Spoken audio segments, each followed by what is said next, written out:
Hello, everyone, and welcome to The Impossible. I'm your co-host, Austin, and today I wanted to continue the series of Parts Unknown and how the day 8, round 2 of 4 chemo doses had gone for myself. So those of you who have been following day 1, the first dose of my Pembro GVD journey and consolidation therapy here before the transplant, had its rough patches, as you could say, and those rough patches had left quite a mark on my kind of subconscious coming into day 8, round 2. Those rough patches being an allergic anaphylactic reaction to one of the 3 chemotherapeutic agents, and really having to fight through the kind of storm brewing and going off in my head on whether or not to continue, as I had just had such a major reaction to one of the drugs that I had to continue to take. And so coming into day 8, the second dose, I had quite a lot to fight with internally. Externally, things are how they are, but internally I had a lot of conflict, a lot of dialogue, and ultimately a lot of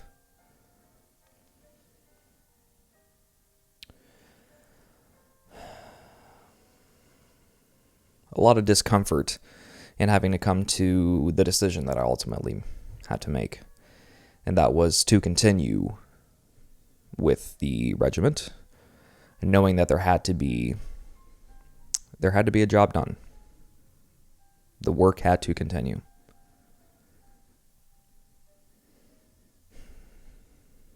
This inner dialogue had many aspects of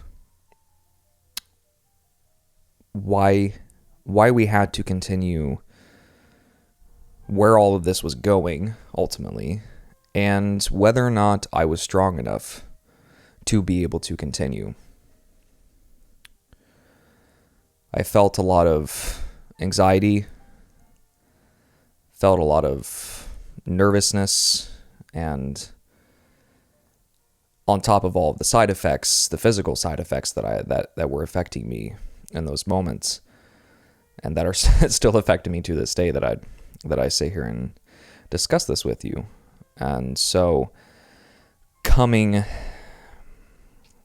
out of that shell that was ever quickly forming due to all of that weight and that gravity from the situation itself, I knew that I had to yet again show myself and show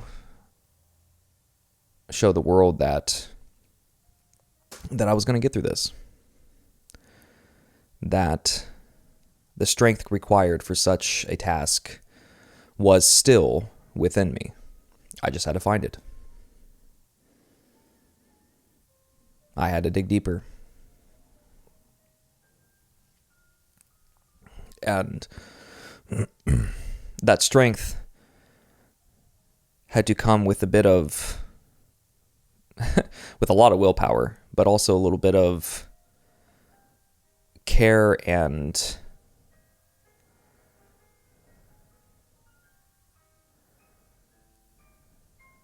safety with it. Because coming into day 8, dose 2 of 4, I was going to have my mother with me this time to be the person in the room with me and make sure everything was fine. And in this case here, I'm thankful that she was there, because my nervousness got to the best of me. My anxiety did, and I had a slight nervous panic attack, you could call it, and I'm not used to having those, not used to having to deal with that, I'm not used to having to reconcile the fact that those happened to me. And And with me sitting there getting ready for the doses, and in this case here, day 8's do not include the pembrolizumab, the immunotherapeutic drug. This is just simply the 3 chemotherapeutic drugs, the GVD type or types. So we're there, sitting in the room. Blood work goes through, and everything looks, fine to a degree. And so we get the chemo rolling, and for this, they have to get me prepped with all the pre chemo drugs, which are just simply anti-nausea, anti-anxiety medicine as well. So, because I have a lot of anticipatory anxiety and nausea coming into the day, walking to the hospital and witnessing everything that I have to witness in that walk-in. And so sitting there taking all of that, and comes in the chemo, and they start off wildly enough with the doxorubicin, the medication that I had the reaction to. And sitting there watching them put it up on the pole, run it through the machine that forces the medication through.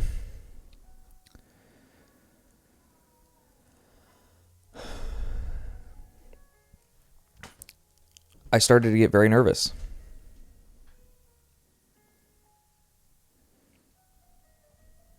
I can feel the pit swallowing my soul even just now as I recall it.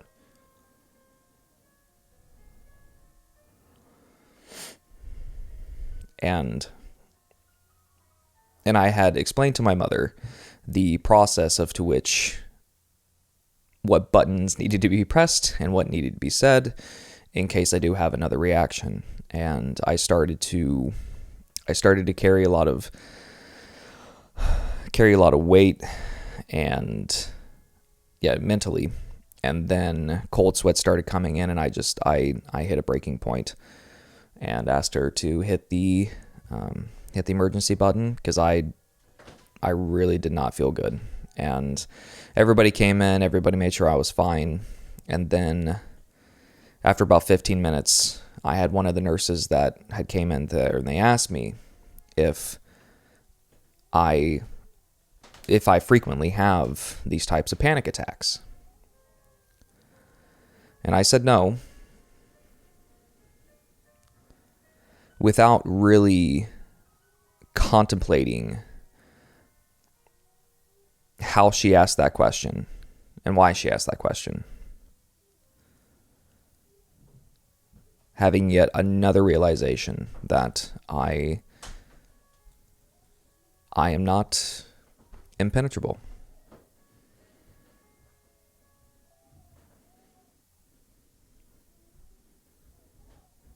I am not a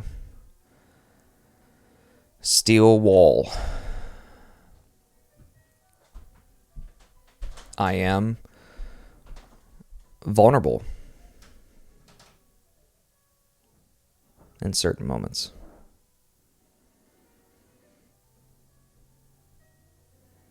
And that I am not perfect.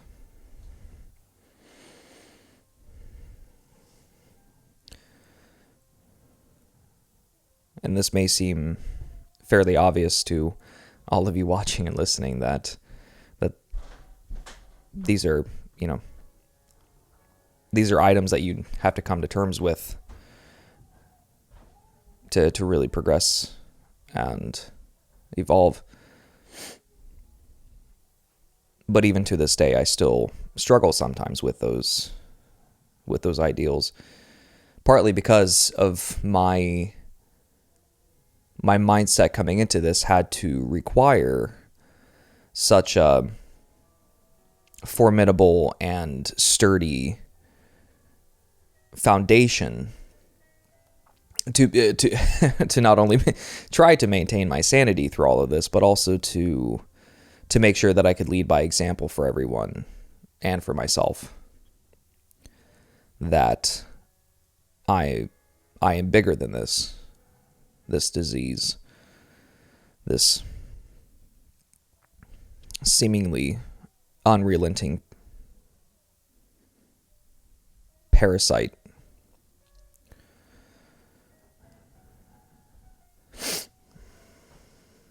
So the nurses leave, and everything seems, to at the moment be fine. They continue with the medication at the cut rate, just because I made sure that we did the cut rate and that we didn't do the normal rate, which, is how I reacted the last time. And the cut rate is what we had to do in order to allow my body to realize what's going on and to be okay with it to a degree. And so we continue on with the gemcitabine and vinorelbine. Takes about 5.5 hours for 3 hours of technical delivery time. So, because again, pushing that emergency button thus means that we have to take a break. Even though it wasn't for a reaction, it was just for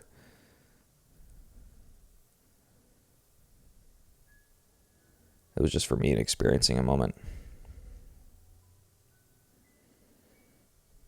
A moment of vulnerability.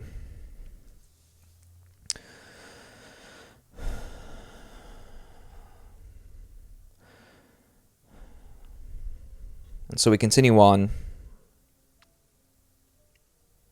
with the other two, and we get done with the vinorelbine, which is the last drug, and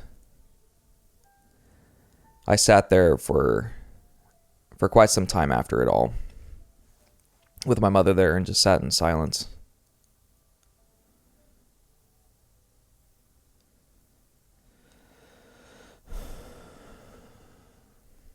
Silence not only for what I had just gone through physically and mentally, but also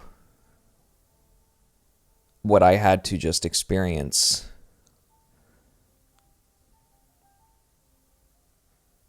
and what my mother had to experience.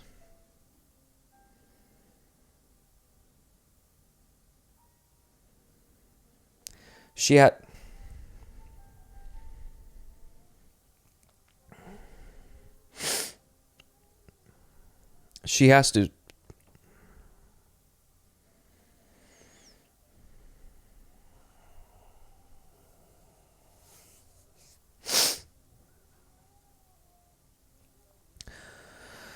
has to sit in that room and watch her child fight some malevolent entity within my body. She has to watch that chemotherapy slowly drip into my system. She has to watch me lie there, trying to sleep, trying to pass the time of the delivery of the drugs. Yet I know she has to sit there fully awake for hours, watching all of this happen, knowing I could potentially have a reaction that can be life-threatening, even though, that's the reason why she's there, is to make sure that it isn't life-threatening to a degree.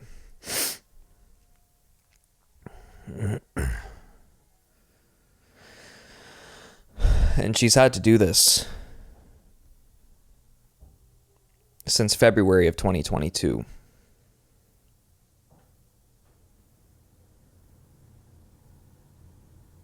For over 2.5 years now. She's had to watch me fight for my life.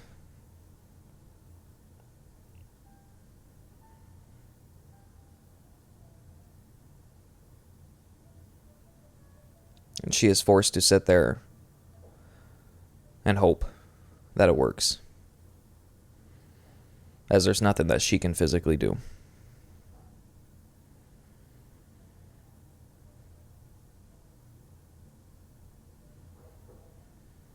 Now, I'm not a parent, so I'm not under the umbrella of understanding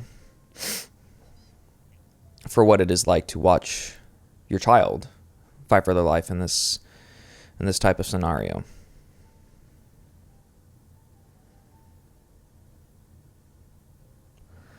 But I do have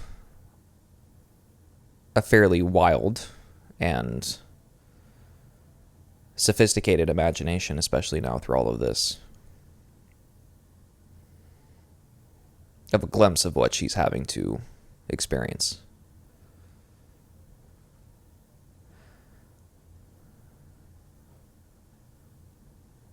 And all I can hope is that after this transplant, that she won't have to see me in this state ever again.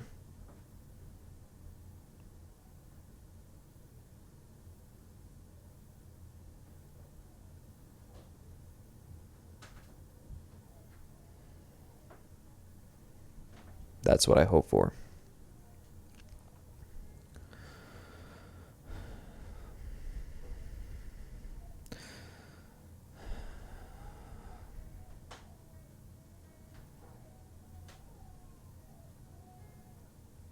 But we forge on. We continue. So we leave the hospital, and coming out of the hospital is just kind of, the next steps that follow are simply having to see and having to wait and record the side effects that I'm going to either will be or not will be experiencing or won't be experiencing. And in this case here, there were quite a few that I have been experiencing. The neuropathy has come back. So this is where nerve endings are being damaged to a certain degree and causing numbness in my fingertips. So, like this here right now, I can see that I'm running my thumb over the edge of my fingertips, but I really don't. Just kind of weird feeling. I've had a lot of headaches, a lot of fatigue, a lot of kind of moments of just delirium. Whenever you hear somebody just talk about chemo brain, unfortunately, it is a thing. It's moments to where I try to recall a name, a word, a fact, something that happened the day before, and it's just gone. Erased from the memory, seemingly. And so I've had a lot of those moments. And that's kind of the rough one for me, because that's kind of my calling card is, and the piece that keeps me sane is trying to have, wonderful discussions with, friends and family of mine.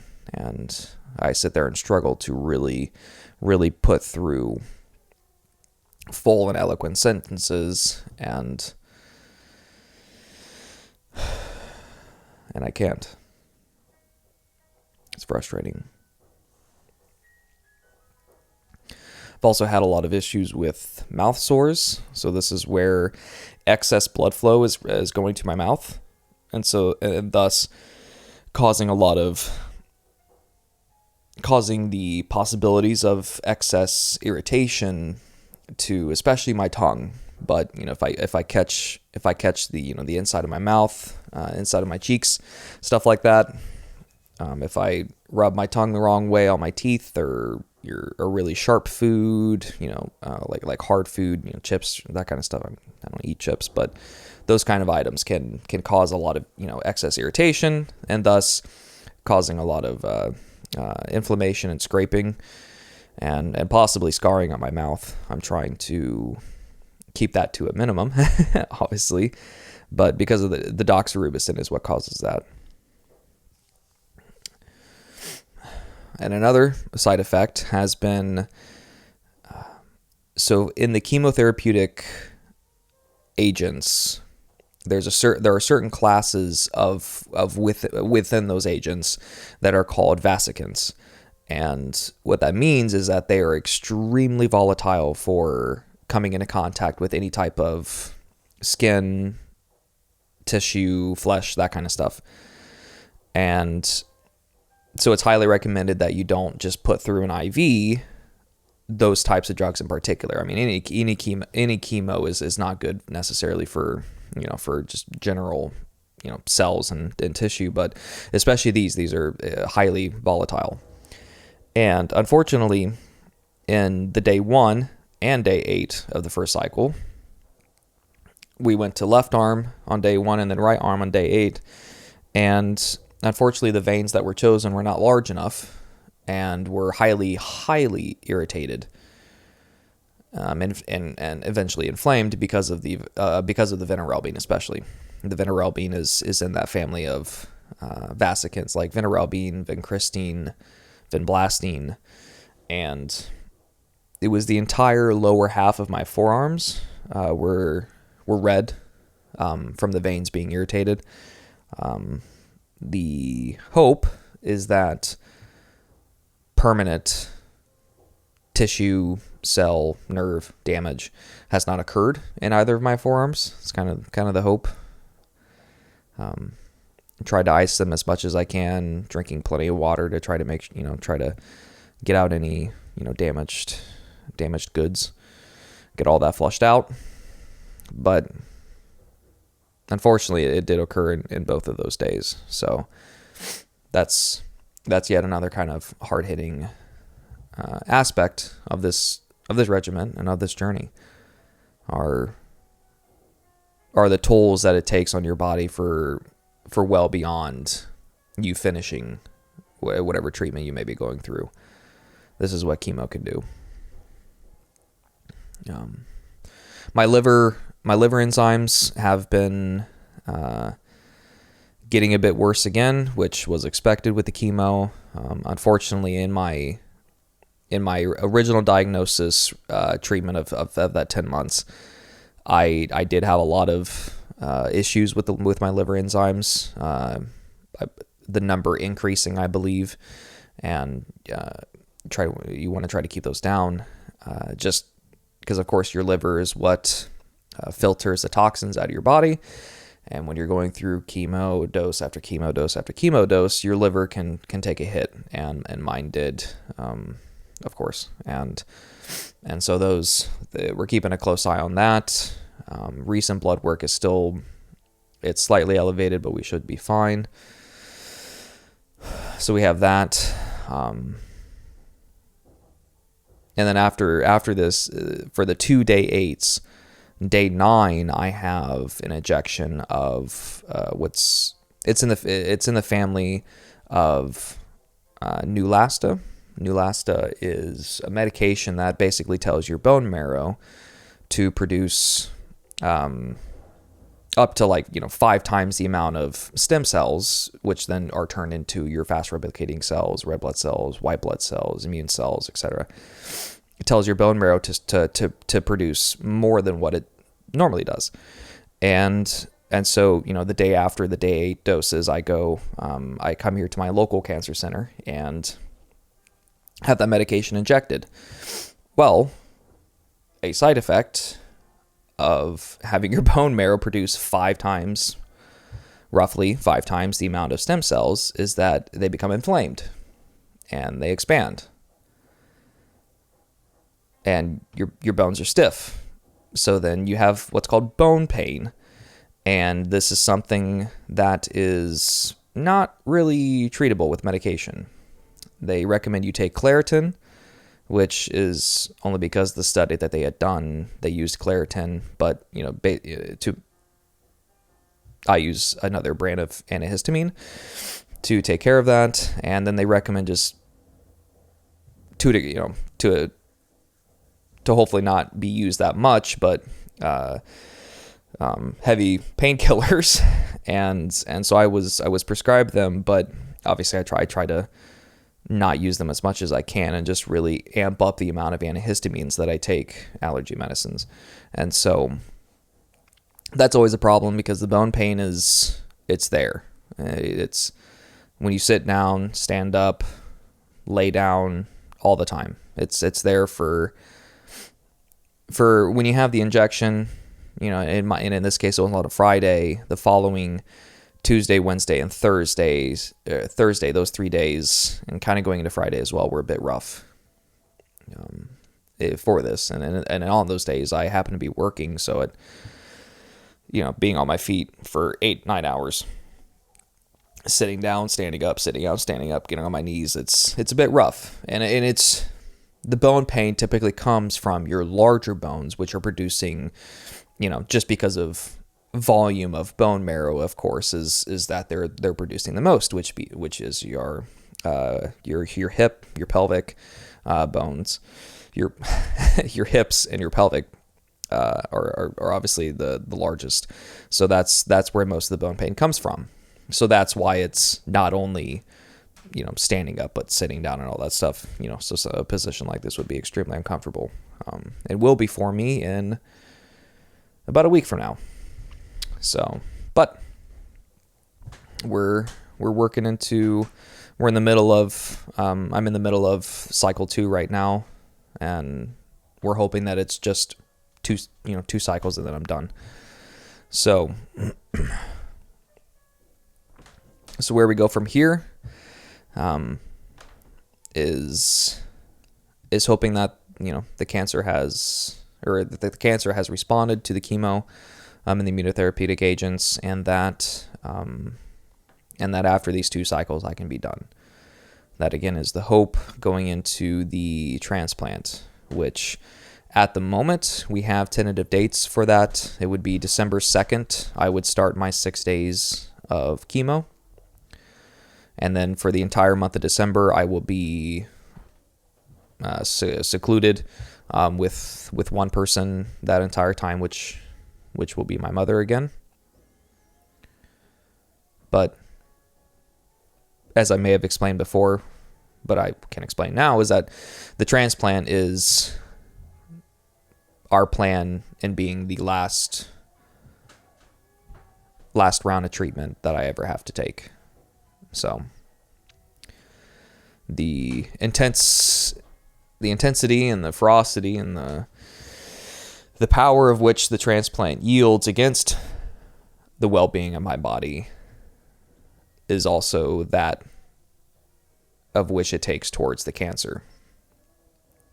Thus, the hope being that once the transplant is done, I should be done with having to worry about this. So, the best of times. The best of times. I say that because I do still find a lot to appreciate in the days that I'm here. Yes, I'm uncomfortable in many, many ways. I am suffering somewhat, physically and mentally to a degree, trying to work on that. But I'm happy to. I'm very, very, very thankful and happy to wake up every day and to be in the knowing of things could be much, much worse. In December, they're going to get worse for a few weeks. So I'm well aware as how that is going to go. Having done 3 days of chemo in a row for my relapse in Houston, I have a certain degree of understanding of how this is going to feel, especially in the weeks after.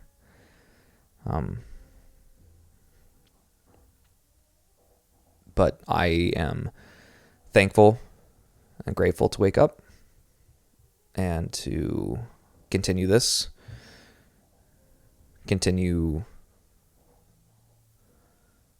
the conscious effort to help whoever I can with this message. That in these times of uncertainty and suffering, pain,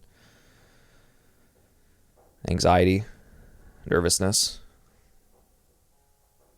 whether it be voluntary or not, that I still look forward to experiencing life. Very much so. Very much so. I wouldn't want it any other way. Because what this cancer has done is pushed me towards that feeling of realizing that I'm still very lucky in many ways to have the people that I have around me,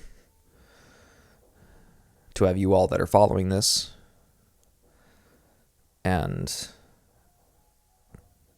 to those that I can hopefully impact in the future. Because what I have found strength-wise, and I will continue to repeat this, because I want it to be consciously and subconsciously known to everyone, that the strength that I have found has come from within.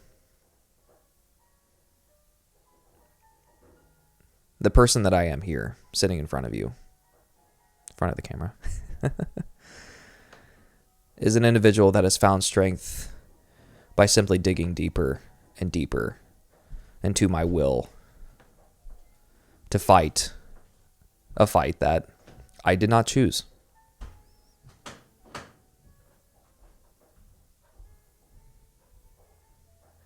That's where we're at.